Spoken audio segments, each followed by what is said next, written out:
இப்படிப்பட்ட வாதங்களெல்லாம் உயர்நீதிமன்றத்திலேயே வந்தன.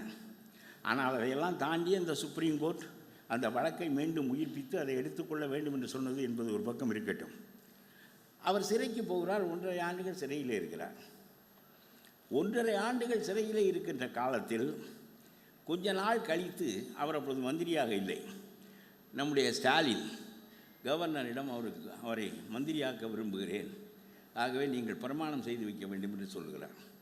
உடனே கவர்னர் சொல்லுகிறார், கவர்னர் மாளிகையில் அல்லவா பதவி பிரமாணம் நடக்க வேண்டும், அவர் இங்கே வர முடியாதல்லவா, சிறையிலே பதவி பிரமாணம் செய்து எனக்கு பழக்கமில்லை,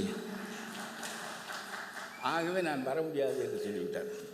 பிறகு இவர் சொன்னார், தட் இஸ் மை ப்ரையாரிட்டி, நீ வராவிட்டால் என்ன, அவரை ஒரு முதலமைச்சர் என்கின்ற முறையில் நான் மந்திரியாக ஆக்குவேன் என்று சிறையில் இருந்த ஒரு கிரிமினல் கைதியை, ஊழல் செய்தேன் என்று ஒப்புக்கொண்ட ஒரு கிரிமினல் கைதியை அவர் மந்திரியாக ஆக்கி 1.5 ஆண்டுகள் சிறையில் இருந்தார்.